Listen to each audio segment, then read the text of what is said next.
There would be no Jaws without Martha's Vineyard, and particularly its people. It really was a Martha's Vineyard movie. I inherited my fascination with Jaws from my dad.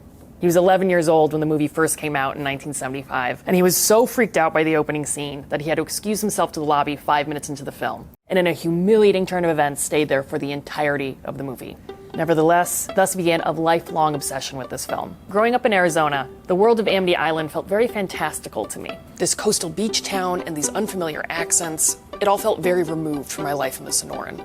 So when I moved to Massachusetts and found out that Jaws was shot on Martha's Vineyard, I wanted to see for myself how it stacked up against the fictional Amity Island. Your attention, please.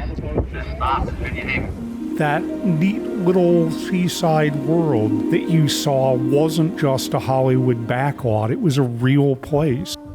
We just moved here, word got out, they're making a movie. They need a lot of extras. They'll pay you $40 a day to be an extra. So all my friends, my brother, everyone's getting like $40 a day. I was gonna make $140. That's a lot of money when you're a 12-year-old kid, and especially back in the 70s. We knew where they stored the shark. They let them use a warehouse where they kept boats. We used to go there at nighttime. There were no cameras and alarms back then. It's like, oh, this window's open, let's go in. And we had flashlights. We used to climb all over the shark.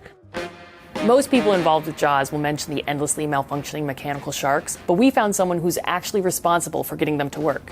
It was like over this muffled walkie-talkie, you'd get this, "The shark is not working," day after day after day. It's still not working.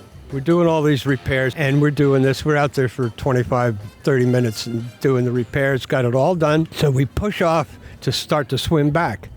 And I'm about 2 or 3 strokes into swimming, and out of the corner of my eye, I catch the image of this shark's head right at the water. And I tell you, I was hit with this bolt of energy in my entire body that was totally uncontrollable and right down to like primal core. It's like we had just been there 25 seconds beforehand, and here it is.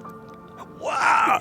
I mean, just totally blew my socks, you know? I mean, it was just such a rush. You got to remember this. By the time the movie came out, everybody knew that these sharks were machines. People went into the movie theaters thinking to themselves, prove it, show me, make me scared. 3 minutes into the film, 5 minutes, people believed. Audiences bought it. And that is what makes it a masterpiece. First time I saw it, I was about 10 years old, and it was a group of friends that we walked downtown to a local theater, and I was stunned into silence, I can remember. And it just sat with me for a very long time. I was 5 years old. My father rented it from the video store. I was born in 1981, and I remember the guy's severed leg falling through the ocean floor to the bottom. That was my first memory. I watched it as a kid when it rolled out that summer, and it was incredibly poignant because it's filmed in your hometown, so it felt so realistic and so true that it was tough to go back in the water. Jaws made the ocean terrifying to everyone who saw it, no matter how deep one's connection with that water might be. You know, our family, as many Wampanoag families, fish during the winter and during the summer too. We clam, we make jewelry with the quahog shells. We scallop all winter long. Summer recreational fishing. Other Wampanoag people make a living bringing people out fishing, so forth. So hate the movie. Scared the hell out of me. I still can't swim comfortably. Do you think about sharks every time? Every time. Menemsha is an historic fishing village made world famous as the filming location of Quint's Shack. Today, the harbor looks almost exactly the same. My parents came here like in the 60s as hippies. My husband's family goes back generations and generations. My grandfather-in-law, when he passed away, he was the last harpoon sword fisherman in Menemsha. Everyone put the flags at half-mast. It was like a passing of like this generation that was gone. In Jaws, the major problem facing Amity Island is a killer shark. But 50 years later, the major problem facing Martha's Vineyard is that the community that was reflected in that film can no longer afford to live there. The creative people and the younger families don't have anywhere to live. And it's really sad when a community loses that, because then you just have this weird, like the really wealthy, and then the people that have somehow managed to like hold on, like the people that are working for them, and kind of nothing in between. And that's not really a community.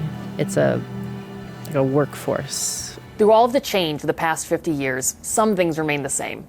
Jaws is still bringing people to the island, and it's still filling theaters. Do you have a favorite scene from the movie, one you're excited to see tonight? My favorite scene is it's actually not an action scene. It's when Chief Brody is with his son and he's tired and his son is mimicking his movements and he's looking at his son. I think that's the most human, warm, emotional Spielbergian moment, and it's incredible. I love the movie. That is my favorite scene. Actually, I'm excited to see some people that I knew when they were children, and I'm here to point them out to my grandkids. I think I'm going to go back to seeing familiar faces like the chief's son I grew up with. There's a lot of familiar faces that have passed and are still here, so that's the most special part to me, is seeing people that I know. One of the things that makes Jaws an enduring classic is that it feels authentic. Part of that authenticity comes from it being shot on location in a real coastal New England town. Part of that comes from casting real, local, ordinary folks who weren't professional actors in many of the small supporting roles. I would say this is anybody's dream if you could live in a place like this. And of course, it's gotten more complex and difficult as various things happen to make it more famous. I always wanted to come up with something to make people not want to come so that we could sort of enjoy everything that the Vineyard is. Have you thought about maybe like a shark, like a very big shark that's killing people? I tried that once, but it just seemed to make people want to come and be a part of it. Maybe you were a carpenter on the island when they were filming the movie. Maybe you were trapped in the lobby in Arizona. Maybe you saw Jaws for the first time this summer with your grandma. Maybe you turned into a work trip. Bottom line, Jaws connects us all. We all have a Jaws story. What's yours? Leave a comment below with your Jaws story. And remember to like and subscribe for more stories from us at GBH News. Also, before you go, give us some feedback. GBH News is surveying its audience to get a better understanding of what you enjoy and what we can make more of. Tell us how we're doing. There's a link to the survey in the description. Thanks in advance.